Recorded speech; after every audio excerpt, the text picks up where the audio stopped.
Hi, thanks for joining us for Phosphorus Science Now. I'm Matt Schultz with the Sustainable Phosphorus Alliance. Perhaps the most pressing phosphorus sustainability issue we confront is how we can better manage manure. On one hand, use of manure as a soil amendment is a great way to recycle nutrients. But on the other, manure is often overapplied to lands, and that results in downstream water quality issues, including nutrient overloading. This overapplication is a function of both the sheer number of animals that we raise and of the concentration of animal feeding operations into relatively small geographic areas. You might think that we know where all of these feeding operations are, but you'd be wrong. No comprehensive inventory exists, and that hampers our ability to understand the contributions manure is making to nutrient fluxes in the environment. That's why the work we'll be discussing today is so important. Joining me is Dr. Argha Sana, a postdoctoral scholar at the University of Kansas, who is lead author of a new study that leverages big data to pinpoint animal feeding operation locations across the country. All right, Argha, thanks so much for joining us for Phosphorus Science Now, and I'd love to hear about your collaborators and how this work was funded. Yeah, thank you so much, Matt, for this opportunity. My collaborators in this work were from a few different universities. Obviously, I worked in close communication with my postdoc advisor, Dr. Becca Munich, who is an associate professor at University of Arkansas, working in the Department of Biological and Ag Engineering. One of the undergrad students, who is now a PhD student in our lab, Barira Rashid. She also worked in this. Then I also had Ting Liu, who is another postdoc working in our lab, assisting me in this work. And then we finally had Lauren Miralla, who's an assistant professor at the Ohio State University and previously Becca's PhD student, also working in this lab. So it's basically a culmination of a lot of different effort from different kind of folks with me leading the front. So yeah, it was an extremely collaborative work, and the funding was provided by the NSF STEPS Center. It is the Science and Technology for Phosphorus Sustainability Center located in Raleigh in the North Carolina State University campus. And the main goal of the center is to promote and improve and develop measures so that we can reduce phosphorus pollution in our environment. Great, thanks. Maybe you can walk us through the paper now. Perfect. So this paper that we worked on, and I can still call it a bit more, print fresh, if I may say so, even though it's been a few months out.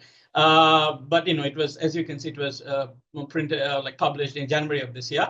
In this work, the title of this work is Machine Learning-Based Identification of Animal Feeding Operations in the United States on a Parcel Scale. And with this work, we were trying to address one of the fundamental questions when it comes to animal feeding operations, which is basically, how can we better understand or how can we better find out where they are located, because data about them is not that easily available publicly. So as I go through the slides, I'll go through the initial concepts of why we started this work and why it was important for us to address this research challenge, if you may say so. So the first big question that we faced is what are AFOs? So technically, AFOs are called animal feeding operation. The EPA defines AFOs as an area where animals remain enclosed for more than 45 days a year. Now, the important thing for us to understand was that why are they so important, and why knowing about their locations is extremely pivotal.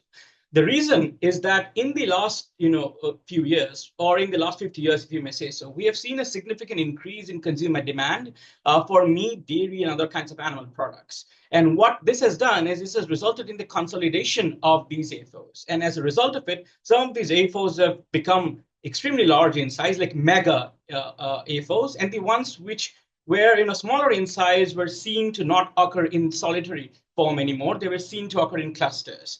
In neither of these cases, it was found that these AFOs generate a lot of waste, especially nutrients like nitrogen and phosphorus. Now, although a part of nitrogen and phosphorus is used back into the land as fertilizer in the form of manure, we still saw a lot of it getting back into the natural system and polluting natural resources, primarily surface water and groundwater systems. So it became pertinent for us to not just know about them, but also know about the location, because knowing about the location can help us develop targeted nutrient management strategies and can also help us know about nutrient circularity as a researcher, especially when we look at it from a regional perspective. Now, once we understood all of this, the big follow-up question that we faced was, are there any kind of existing data about the locations available? And the answer to that was both yes and no. On a federal level, obviously, we see, from USDA surveys, information about AFOs, but then they're aggregated on a county scale.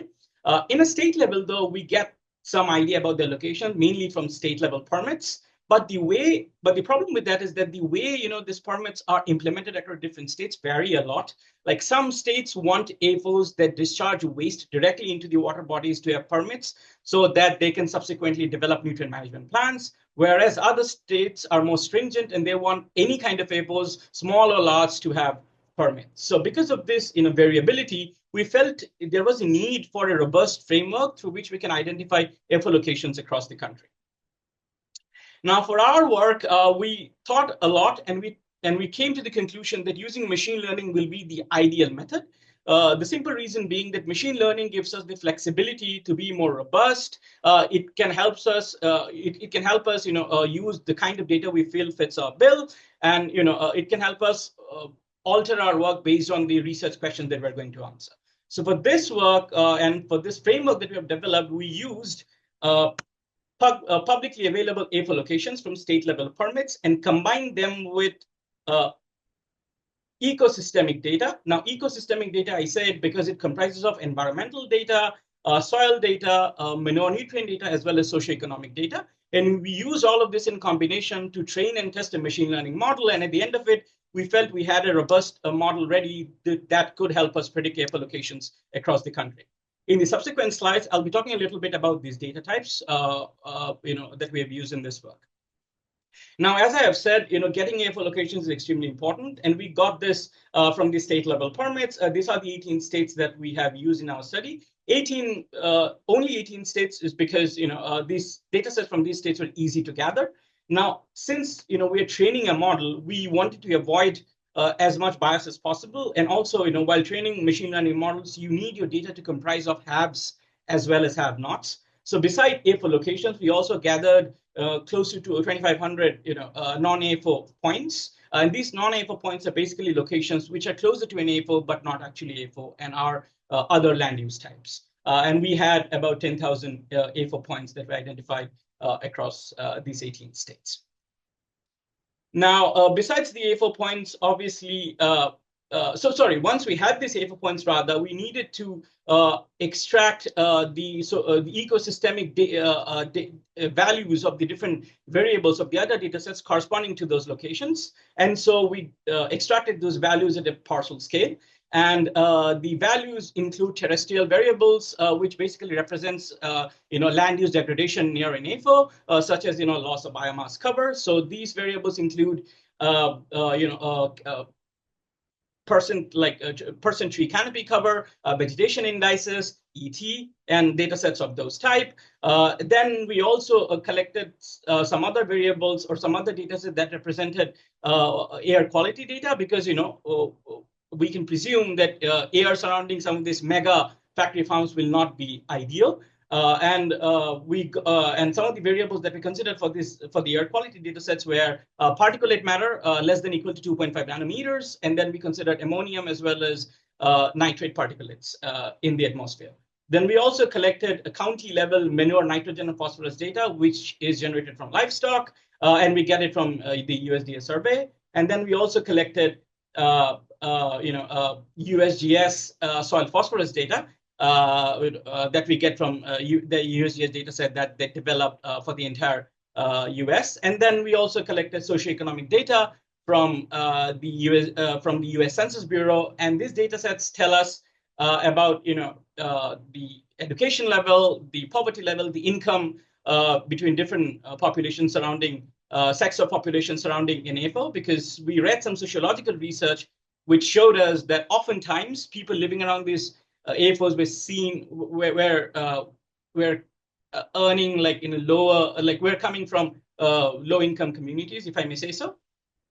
And most of these data sets you can find publicly. The terrestrial environmental data set, we got it from MODIS satellite data. Like I said, the manure, nitrogen, phosphorus data from USDA. Then we have the census data, which is the socioeconomic variables. Then we have the USGS soil phosphorus data, and the atmospheric data, which basically represent the water quality variables. You can get it from an EPA data set, which is again derived from satellite data, and through other algorithms that extract out the particulate matter in the atmosphere. So once we had all of this information, we trained and tested our model. But again, this was not a simple case. We used 80% of the data for training and 20% for testing, and we used a bunch of different models. And of the different models, we found that random forest does the best possible job. It showed us 87% accuracy in predicting AFO locations from the test data set, and it showed a recall of about 95%. Now, recall in this case basically means how much of the actual AFO locations the model is able to identify correctly. So we thought that's a really good stat. After that, we did some statistical analysis to find out the factors which are affecting our model prediction from the host of different variables that we have used in our result. A host of different variables, rather, I should say, we have used in training the model.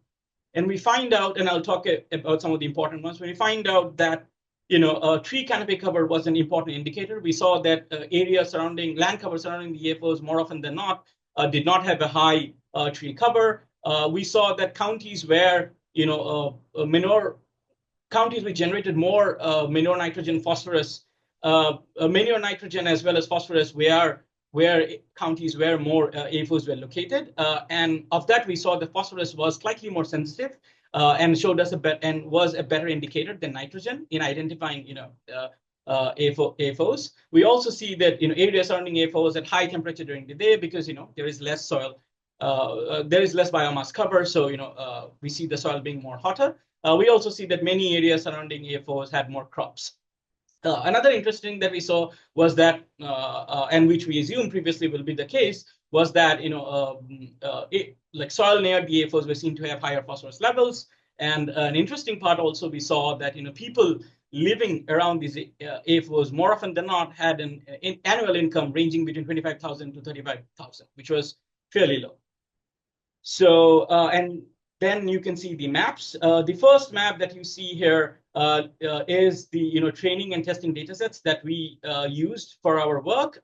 It shows the AFOs and non-AFO locations. The second map that you see, which is the map below, you see is the model results. We have the AFOs which are predicted by the model. We also have the non-AFOs which are predicted by the model. And then we also see false positives as well as false negatives. So now coming back, the conclusion. The conclusion is that we have a very strong and robust model ready that can be applied and used pretty much anywhere because many of the data sets are public. We used it for a US context, but you can get some of this data for other continents or other countries if you would like to use it. We're fairly sure that it will give you a good indication of where AFOs are located. Again, just reiterating my point, identifying AFOs will give us leverage through which we can develop targeted nutrient management strategies. It can also help us in optimal resource allocation.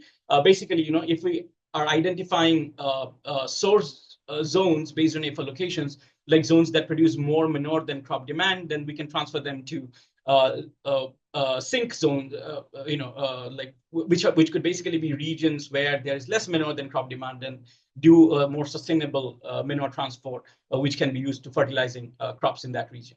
Another thing I would like to add is that obviously, this work is not limited to here. We're continuing a number of different offshoots from this work. And one of the goals that we have is that from the AFOs that we have identified in our work, we've verified them. We're trying to release the AFO location data for public use. And we're working on a paper to get that released as soon as possible.